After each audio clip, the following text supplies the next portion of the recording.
The call came right after lunch while I was still buried in paperwork at my desk. "Savannah, did you hire movers?" my neighbor asked, her tone sharp with confusion. "Because there's a truck outside, and your parents are carrying boxes into your house." I froze mid-pen stroke. Movers? I hadn't hired anyone.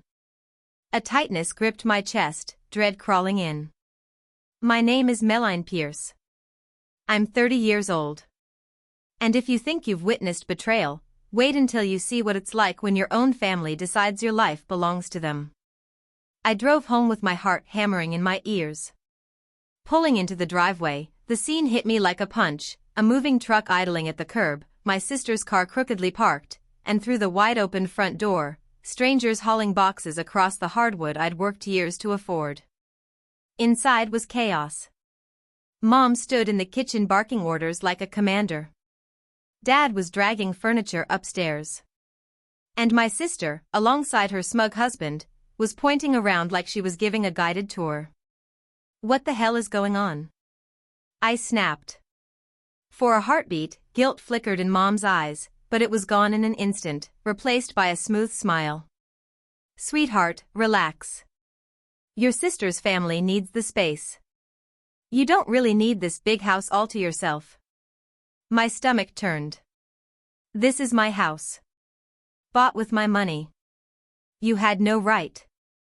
Dad's voice boomed from upstairs. "Don't be selfish, Mille. Family shares." Shares. That word burned. This wasn't sharing, it was stealing. Everywhere I looked, my sister's name scribbled across boxes, littering my living room like landmines. This wasn't a mistake. It was a takeover. "Get those boxes out. Now." My voice cut sharper than I planned. Mom waved a hand, dismissive. "Stop overreacting. Your sister's struggling. You'll adjust." Adjust? To strangers in my kitchen. To my bedroom given to her kids. My fists clenched.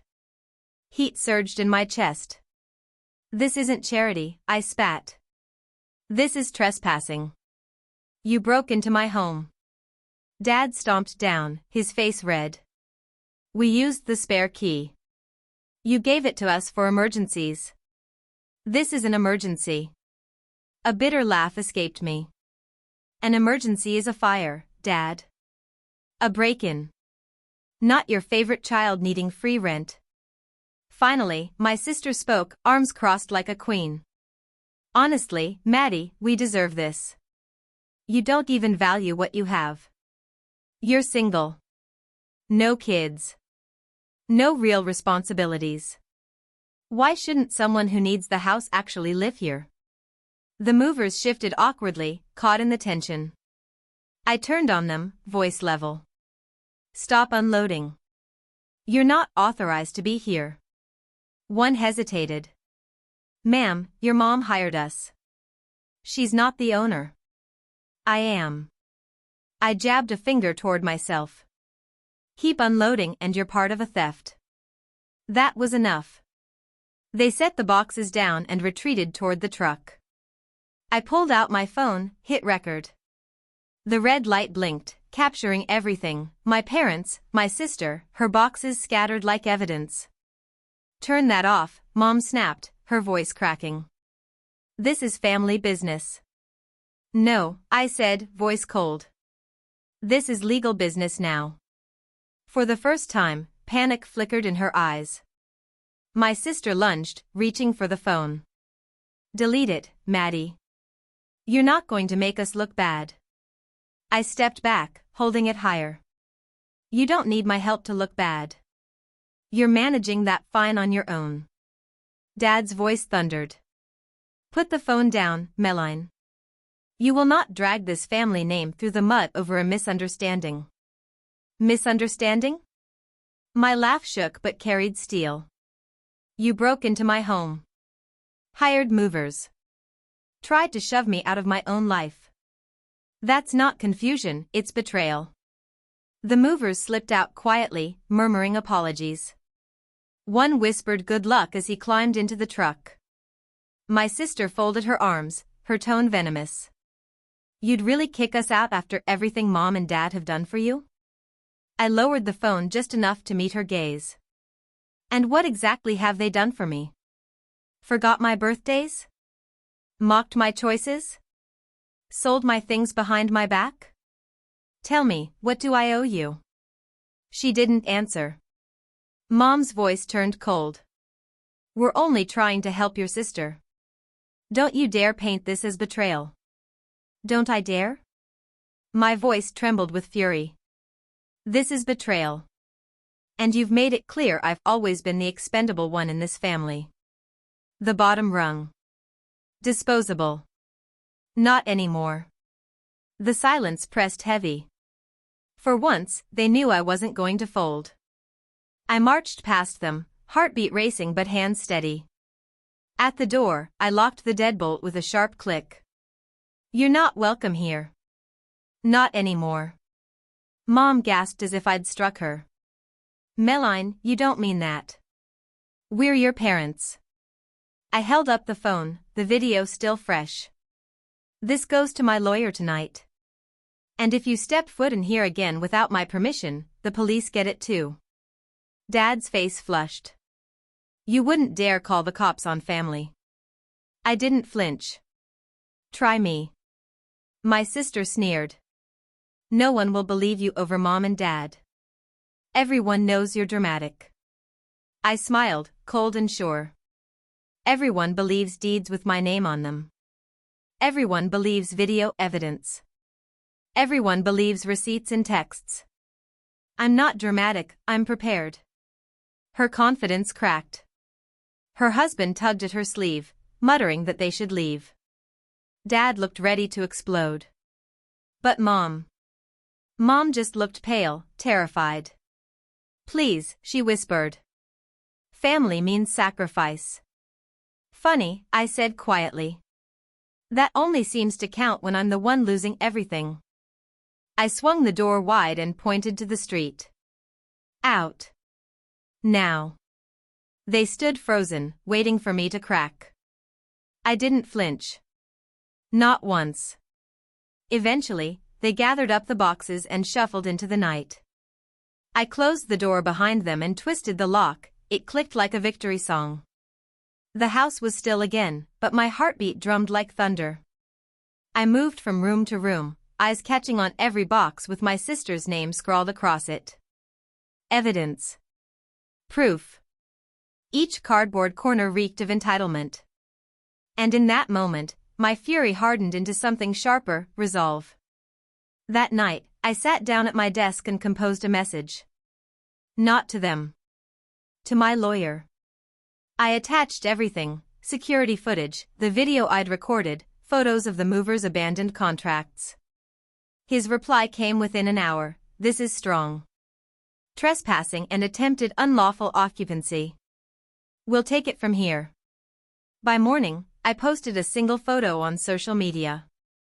Just one. My front door stacked with boxes. Caption, when family forgets boundaries. The reaction was instant. Friends, coworkers, even distant relatives started flooding my inbox. Some sent comfort. Others shared their own horror stories.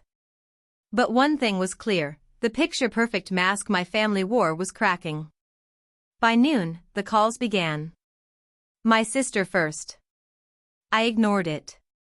Then Mom. Then Dad.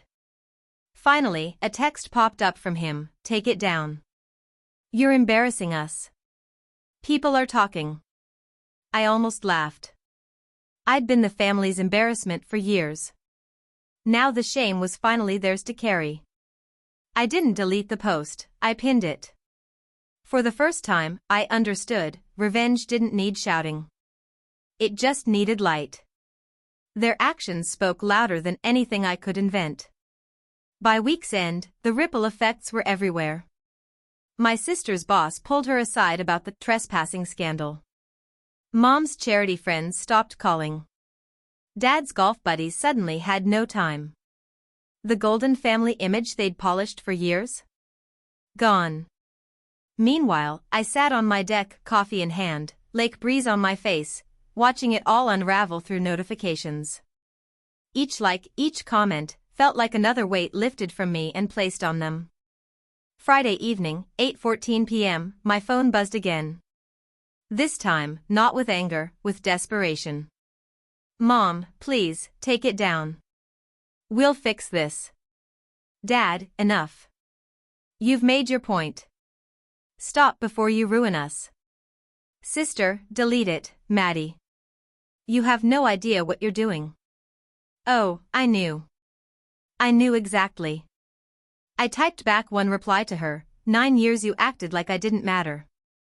One post, and suddenly I do. Think about that. I didn't wait for her answer. That night, I locked up, dimmed the lights, and let silence wrap around me. For the first time, it wasn't lonely.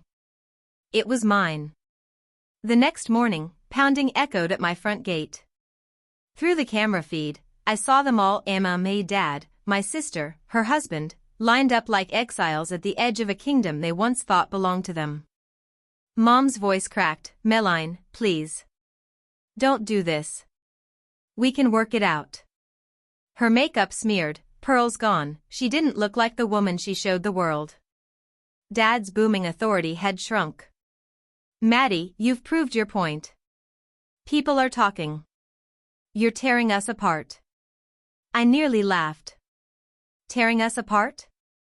They'd been tearing me apart for years, piece by piece, while calling it love. Then my sister stepped forward, red-eyed and seething. Delete the post. Let us move in, or you'll regret this. I leaned close to the intercom, mic calm. Sharp. Final. Regret? You pawned my trust for years. Tried to steal my home. Humiliated me every chance you had. And now that the world sees it, you think I should regret you? Her lips trembled. I tapped the screen. The gate alarm shrieked, sending them stumbling back toward their car, pale and rattled. I didn't need to open the door. I didn't need to scream. All I needed was to show them they no longer had power here. By Monday, the story was everywhere, shared, reposted, whispered in break rooms and backyards. No one could deny it anymore. My family had tried to take what was mine. The shame they'd spent years dumping on me was finally their burden. That evening, I sat on the porch, sunset burning low across the lake. The quiet didn't feel heavy. It felt earned. My phone buzzed with one last voicemail, from Mom. Her voice was broken. Mille, we've lost friends, respect, everything. Please take it down. We can't survive this. I played it twice, then deleted it. Because this wasn't about revenge anymore. It was about balance. For years, I'd been the afterthought. The scapegoat. The disposable one. They had stolen birthdays, self-worth, my voice. But not anymore. Some doors, once closed, never open again. I poured a glass of wine, the lake shimmering through my windows, and sank into the couch. Whispering to myself. This house isn't just mine, it's proof. Proof that I'm not disposable. Proof that their control is over. And as I powered off my phone, letting silence take its place, I knew one thing with certainty. They wanted me to regret drawing a line. But the only regret left in this story would be theirs.